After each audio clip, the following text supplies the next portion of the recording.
Selamat pagi.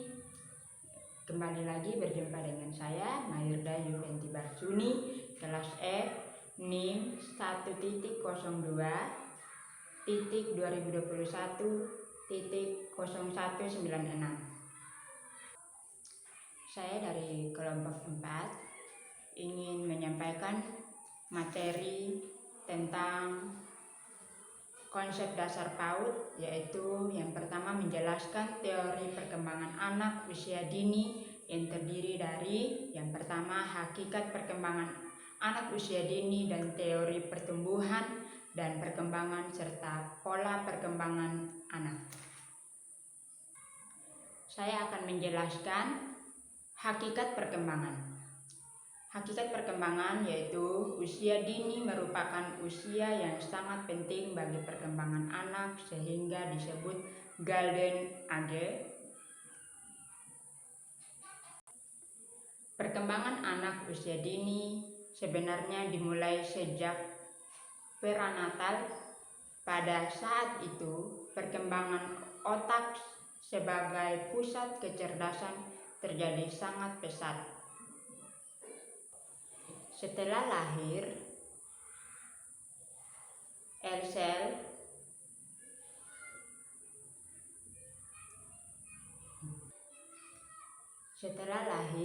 sel otak mengalami melinasi dan membentuk jalinan yang kompleks, sehingga nantinya anak bisa berpikir logis dan rasional. Selain otak, organ sensoris seperti pendengar, penglihatan, penciuman, pengecap, perabaan, dan organ perkembangan juga berkembang pesat dalam perkembangannya.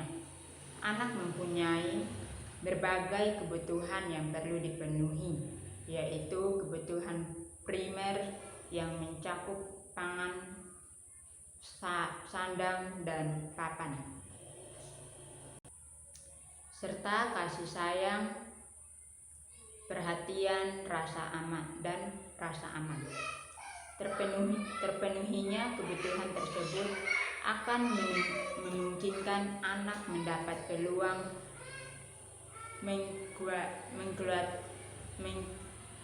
mengaktualisasikan dirinya, dan hal ini dapat menghadirkan diri untuk mengembangkan seluruh potensi secara utuh. 2. Teori pertumbuhan dan perkembangan. Pertumbuhan diartikan sebagai suatu penambahan dalam ukuran bentuk, berat atau ukuran dimensi tubuh serta bagian-bagiannya. Sedangkan perkembangan menunjuk pada perubahan-perubahan dalam bentuk bagian tubuh dan integrasi bagian-bagiannya ke dalam satu kesatuan fungsional. Bila pertumbuhan itu berlangsung, intinya bahwa pertumbuhan dapat diukur kuantitatif, sedangkan perkembangan hanya dapat dilihat gejala-gejala kualitatif. Pertumbuhan terjadi secara simultan dengan perkembangan. Berbeda dengan pertumbuhan, perkembangan merupakan hasil integrasi kematangan susunan saraf pusat dengan organ yang dipengaruhinya. Misalnya perkembangan sistem neuromuskuler, kemampuan bicara, emosi, dan sosialisasi. 3. Pola perkembangan anak. Pola perkembangan anak sangat berkaitan dengan aspek perkembangan anak, diantaranya yang pertama fisik. Perkembangan fisik motorik merupakan proses pertumbuhan kembang kemampuan gerak seorang anak. Setiap berbagai gerakan yang dilakukan anak merupakan hasil pola integrasi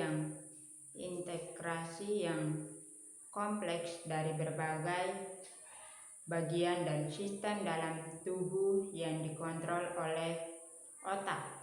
Perkembangan fisik motorik meliputi perkembangan motorik kasar dan motorik halus.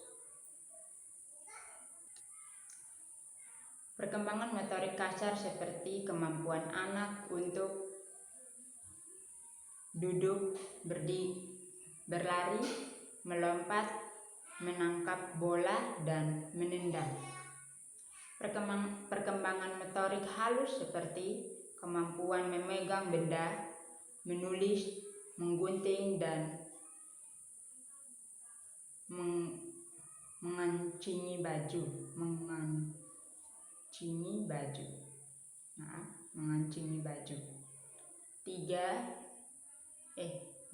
2. Sosial. Perkembangan ini berkaitan dengan kemampuan anak untuk berinteraksi dengan lingkungannya.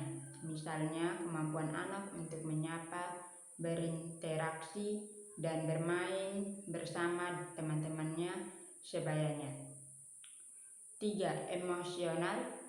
Perkembangan pada pola ini meliputi kemampuan anak untuk merasakan dan memahami gejolak perasaan seperti mencintai, merasa nyaman, berani, gembira, takut, marah, serta bentuk-bentuk emosi lainnya.